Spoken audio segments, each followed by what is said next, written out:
So here we are, Season 5. After going through many half-missing and completely missing serials, we finally arrive at a fully surviving one, and it's considered to be a classic too. The Tomb of the Cybermen saw the return of the Cybermen once more, but this time on an alien planet, something completely different to their previous encounters. We also have a new companion to get introduced to, so there's a lot to be expected of this serial, and let's hope that it can live up to its reputation. We begin on Skyro, not something you expect from a Cyberman serial, but this is a unique case, as we get the overdue scene of Victoria being introduced to the TARDIS, which is such a great scene and was done on film, which is very unique for a TARDIS interior scene. We also of course have a model shot of the exterior of the TARDIS before going into the console room, which looks so good on film. But beyond just the visuals, we have the dialogue, which is very well done as we establish the TARDIS and its capabilities, and even showing off Victoria's doubts about it, finding it funny. We also get the first mention of the Doctor's age. How old? Count in Earth terms, I suppose I must be about 450 years old. This is quite a big moment in the show, as it really shows just how long he's lived compared to the people around him, and raises questions about who he is. Although this is soon passed over as Jamie and Victoria go to find some clothes for her, while the Doctor performs the TARDIS takeoff, giving us another fun moment between the Doctor and Jamie. This opening scene is brief but has a good sense of humour to it, and is actually a really great opening scene to a new viewer. I'll talk about this more later, but this was my first Troughton serial, and so I am somewhat biased in its favour, but given its quality, I doubt that has had much impact.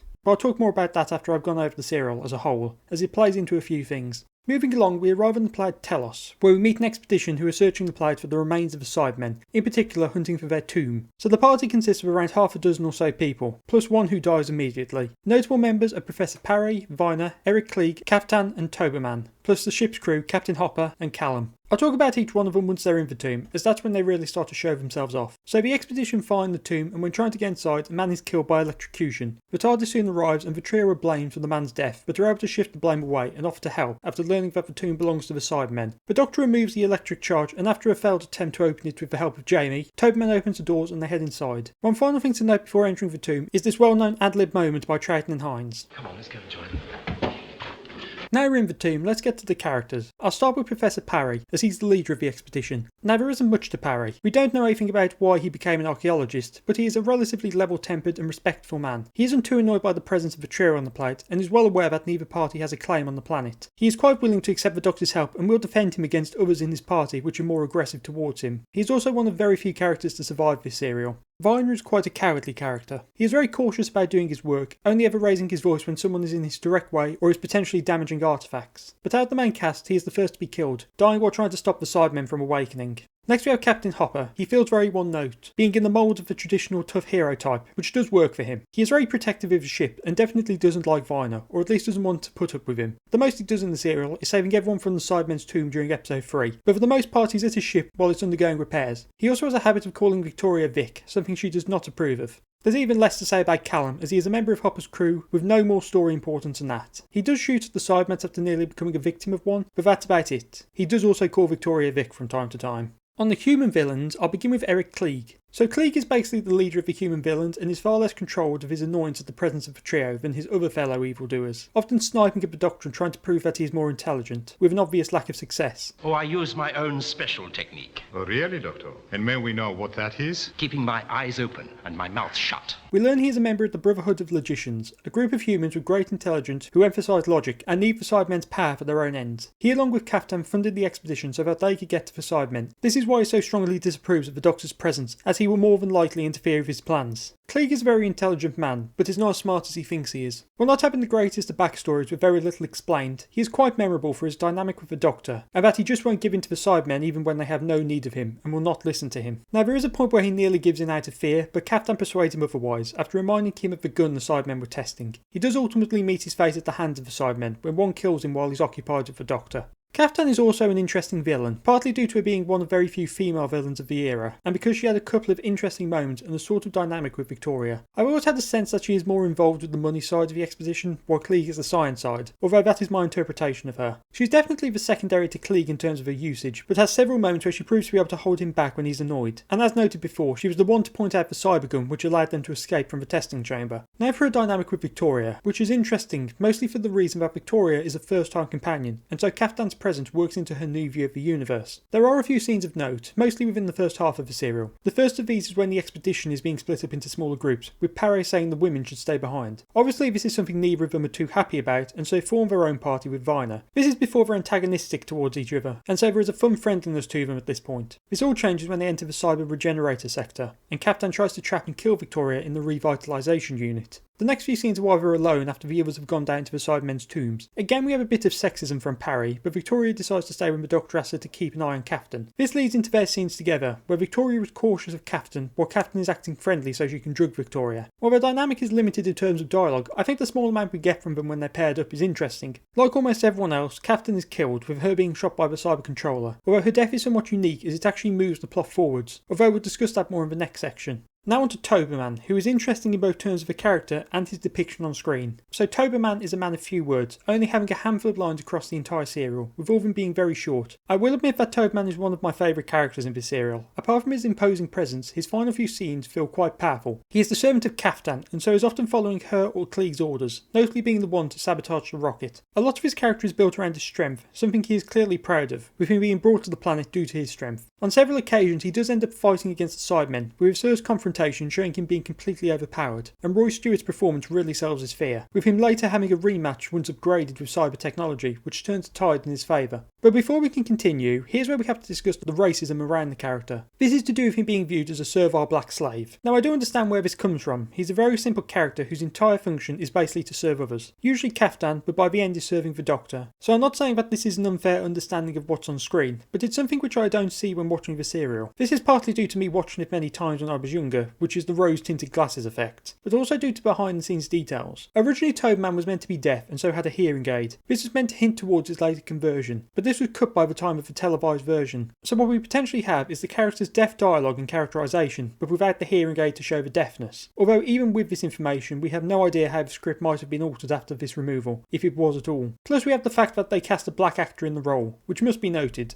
as at this point every Cyberman serial have featured a black actor in some capacity, so it could be a case of these two things crossing paths with each other, and this was the result we got. With that context, on to converted Toberman. Someone's captured, Toberman is partly converted, with him then obeying the commands of the Cybermen. The most that comes out of this is his near killing of Klieg, but the control is soon broken once Kaftan is killed. Toberman is the final person killed, with him sacrificing himself to reseal the tomb. This is one of my favourite scenes, as it feels very powerful, as he stands his ground against evil, even when the Doctor tells him not to. This is the best death in the serial, and it has a lot of weight behind it which the others lacked. Now for the Cybermen. So the serial really changes things up with them, going from a group of identical cyborgs to that but with a unique cyber controller. There isn't much to say about the regular Cybermen in this serial. With the controller in play, it means that it gets all of the dialogue with the main characters and is the one to create plans and give orders. Now obviously the existence of the cyber controller does change things for the Cybermen, not all being unique and instead having a form of leadership. This isn't necessarily a bad thing, as the majority of the Cybermen is still all the same, although I can see why this type of role within the cyber race would annoy people. Design wise the Cybermen are the same as in the moon base, with only the cyber controller being different, having a unique helmet which lacks handles and reveals its brain, alongside lacking the chest unit, meaning it lacks the two unique and identifying design aspects of the Cybermen. The cyber controller isn't any more interesting than the previous speaking Cybermen, with its design being the biggest aspect that stands out. I do think its presence detracts from the other Cybermen's presence, as instead of sometimes talking to one another, they now talk to the controller. But on the other hand, it does give a face to the Cybermen for the Doctor and others to speak with, a proper figure they can bounce off, which in some ways does strengthen these scenes. We also get a lot of history of the Cybermen in the serial, with the explanation as to why they froze themselves being used to explain why they attacked the moon base. Now the reason is a bit wacky. It is vaguely explained by the cyber controller. This led to the Cybermen putting themselves into hibernation, with them waiting until humans found and revived them, so that they could convert them and use their intelligence. This is why the tomb uses logic puzzles as a form of test for humans, although the Doctor was necessary for the expedition to get through them. So it's an interesting idea having the Cybermen wait until humans were advanced enough to be useful to them. It's a good development of their previous strategy of them hiding in the shadows as they slowly infected the moon base. We also get to see the first conversion on screen, although it is only partial. While the Cybermen have threatened conversion for several characters in 10th Planet, this is the first time we've seen anything of the process, and it is interesting. It's given the sense they was built up to. Beyond that we have the Cybermats, making their first appearance. They are introduced by one being found by Jamie, which later attacks Captain after Victoria steals it. From there we have several more which are used by the Cybermen to attack the expedition. There isn't much explanation given to what the Cybermats are, outside of being called a form of metallic life by the Doctor, although they seem relatively primitive as they're attracted to human brainwaves but don't do a lot except jump on people. They're clearly an interesting idea, but not a lot is done with them. Let's get on to the trio, starting with the Doctor. He is on point as ever, with him having some of his strongest moments so far. There's a real balance between his more serious and more comedic sides. His scenes with Klieg often have a more humorous note in the earlier parts of the serial, as he holds back his intelligence before later showing him up. A great scene of this is from the landing on Telos, when the Doctor goes from comical as he is held at gunpoint, before calming down into being far more serious when he hears about the Cybermen. We also have him trying to play dumb against the Cyber Controller, but due to its knowledge of him it doesn't work, and so he just has to be himself. It's a strong outing for this incarnation, with him feeling at play throughout and showing off every side of him, including the softer side which hasn't really been seen yet. I'll discuss it now, but his scene with Victoria in episode 3 is such a sweet moment in a quieter place in the serial. The two of them sitting together as we really get to know Victoria's pain at the recent death of her father, and the way the Doctor comforts her, which reveals details about his own family. It's so sweet and one of the few times the Doctor really opens up about himself like this.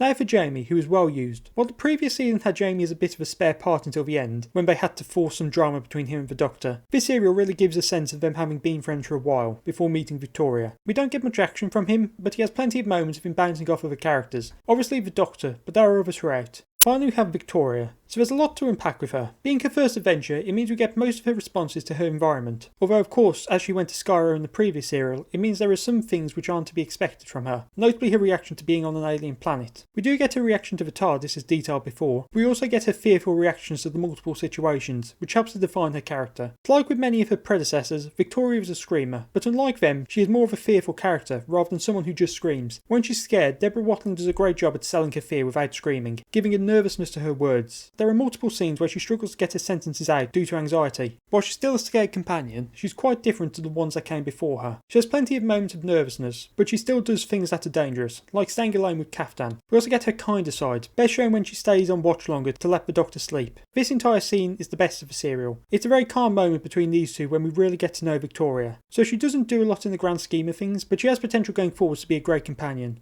So overall, Tomb of the Cybermen has a reputation to live up to, and for the most part it succeeds. It's an incredible story with many strong visuals and plenty of character moments. We also get several strong villains, even as the presence of the Cyber Controller does hinder the regular Cybermen a bit, plus they're not quite as scary as in previous serials. Our new trio is also on point, with the Doctor and Jamie finally feeling like a team, with Victoria working well when paired with them. It does have some now problematic elements, although that's potentially due to how Toberman was brought to the screen, rather than any intention. But even then, the character is given a very heroic death and several moments that characterise him. There may be a level of nostalgia making this one better for me, but I can't say it's a bad serial. It's very entertaining and has some great moments of character, which really builds up the new trio. But with the tombs behind them, the trio return to Earth to the snowy plains of Tibet, where the once peaceful Yeti have turned violent. Next time, the abominable snowmen.